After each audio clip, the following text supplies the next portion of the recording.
Greetings. Today's video is dedicated to Mr. Z and family. Hope you enjoy.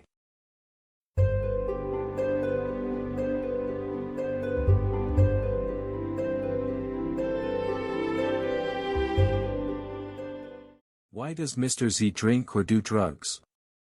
This is the wrong question. There are better questions to consider like these.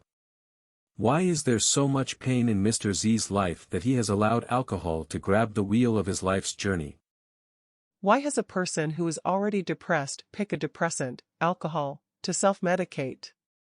What happened to cause such long-term turmoil inside of young Mr. Z? Greetings, Mr. Z. I am wondering how things are going for you as you attempt to gain control of your life a bit more.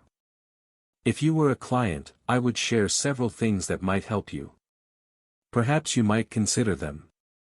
First, you are at an advantage to most people who get tangled up with addictions. You are still a young man with no children or mate to worry about. That is good for kids, and maintaining a marriage or relationship while dissecting your alcohol or drug use complicates matters. Here is an important second positive. They did not force you into treatment because of impending legal trouble with law enforcement, which really complicates things. You have the support, not the condemnation, of your mom and dad, sister, and all of us not as close, hoping and cheering for you to find personal contentment. You have also shown that you are not simply going to buy into the toxic culture of filling your home and life up with trinkets gathered from Costco or Walmart, as if one can fill holes in the soul with material items. A last major positive for you is that we have a good guess as to the why of your addiction. Time does not have to be spent guessing. These items foreshadow success over most others who enter or are forced into the exploration of challenges that lead to picking alcohol or overuse of drugs to soothe themselves from the harshness of the world. You can succeed at this transformation.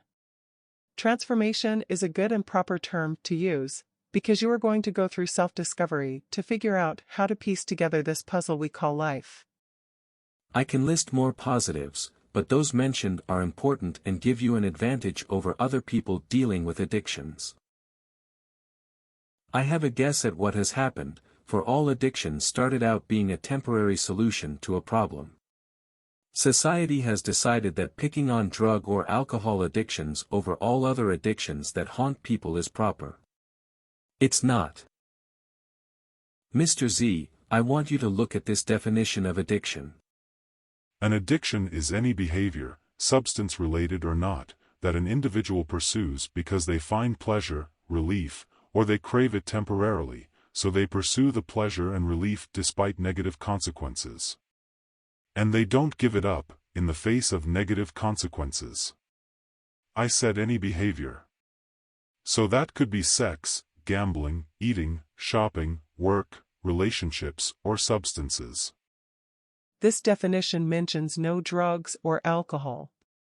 According to this compassionate definition, almost every single person at some time has used addictions as attempted solutions to being emotionally unsettled. Addiction is not a choice that anybody makes, it's not a moral failure, it's not an ethical lapse, it's not a weakness of character, it's not a failure of will, which is how our society depicts addiction. Nor is it an inherited brain disease, which is how our medical tendency is to see it. What it actually is, it's a response to human suffering, and all these people that I worked with had been serially traumatized as children. All the women had been sexually abused. All the men had been traumatized, some of them sexually, physically, emotionally neglected. And not only is that my perspective, it's also what the scientific and research literature show.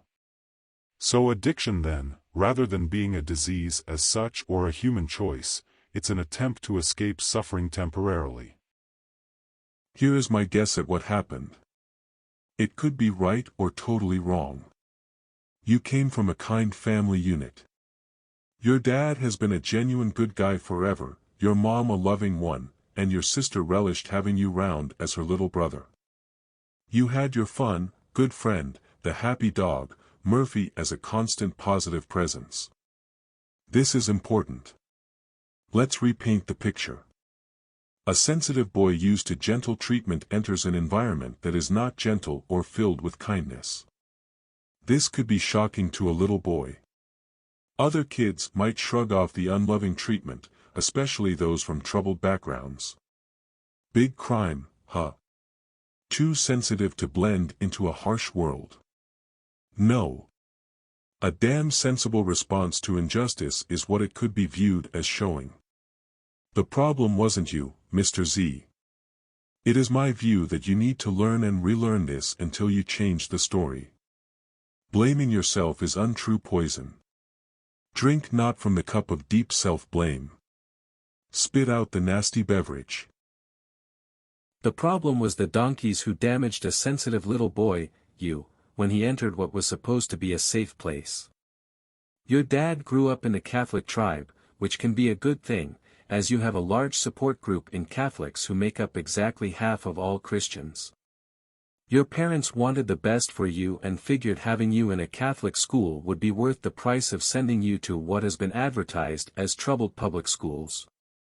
The motive to send you to a private school was based on positive, reasonable, sensible expectations. As it turns out, they may have misplaced their trust as you ran into a gaggle of incompetence and ignorance at your schools. You were a fun little boy and got traumatized by your school experience from people who should have known better.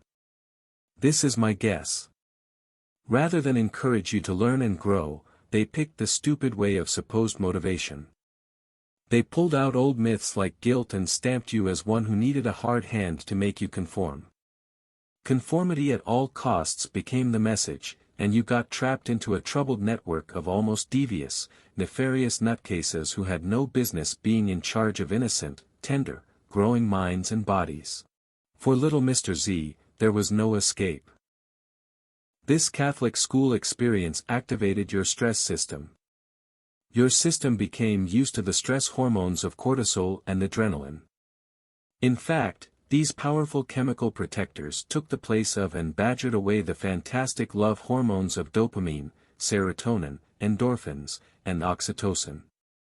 The person ruled by cortisol and adrenaline will be a completely different person than the one with love hormones happily swimming around in the blood. Love hormones are the body and mind's magic and are superior for nurturing overall health and a positive worldview. You couldn't fight those who sank your confidence. You couldn't flee the school to escape their negative, insulting treatment. So what alternatives were left for little Mr. Z? Freezing. There's your ADHD. Withdraw, trying to hide, staying out of the spotlight. You logically picked giving in to save yourself from criticism and rejection from your family unit. It was an impossible situation. Like most children, you got screwed over in your childhood. Yes, I said most. In the good old US of A, childhood trauma is as American as apple pie. What is trauma? Trauma is not what happens to you, it's what happens inside of you as a result of what happened to you. That statement is one to really think about and analyze, for you have to find out what got damaged or wounded. Fix the wound and the drinking and drugging around might fall away as not needed servants who you logically used to help take away pain. And it probably worked on many levels for quite some time. However, this way of coping, turned from servant into master, and that is no good. Trauma is inner damage in response to dummies whose task was to encourage you to learn and become the best you could be. Instead, the asswipes tormented you and made you question your abilities. You are the victim of childhood trauma, and that is what the core problem is. The relationship of childhood trauma to future health problems and mental health concerns, including addictions, is as strong as the mountain of evidence that has been revealed about how smoking tobacco leads to lung disease. Your bad luck of getting put under the thumb of incompetence and sinister, misguided abuse hidden behind the supposed safety of a church got you good. How many others share your struggles? Millions. Some people will say that to claim you were a victim of childhood trauma is a lie or excuse to continue misbehaving, or an exaggeration or simple distortion for things weren't all that bad. Well, here is where these people are totally wrong. Yes, the big T of trauma are dramatic incidents like war, death, sickening physical abuse, or wicked sexual abuse or nasty, unfeeling neglect or vulgar verbal vomit erupting from uncaring, stupid, mean lips. But there are also small t traumas that wound people, too. The drip, drip, drip of constant criticism, rejected acceptance, false and insulting labeling and simple name-calling can interfere in the development of young healthy bodies and minds. That school torture chamber nonsense eroded your self-confidence and esteem. It is like being forced to wear too tight of clothing that made you uncomfortable, but nobody would believe you when you voice your complaints. These small t traumas do not show blood or obvious bruises like the overt big T ones. They wound and the body/mind repairs it. Scar tissue surrounds the damage, but scar tissue has no nerves and can't grow. So am I saying that all people who have trouble with alcohol or drugs are victims of childhood trauma? It is rare to say with certainty all people concerning any subject, but I would hold with claiming that at least 9 out of 10 addicts are attracted to substances that artificially soothe the pain. Mr. Z, you do not have to make major life-changing decisions right away. Get dry from the alcohol and set some reasonable goals for the months leading to June. By mid-June you might decide to get your sleep on a more normal routine, eat better, walk or exercise or both, and start working on your healing from past wounds. You can join the thousands who have transformed. Good luck to you and speak to yourself as a friend always. A word about the concept of the higher power that you are going to be exposed to during treatment and/or follow-up meetings.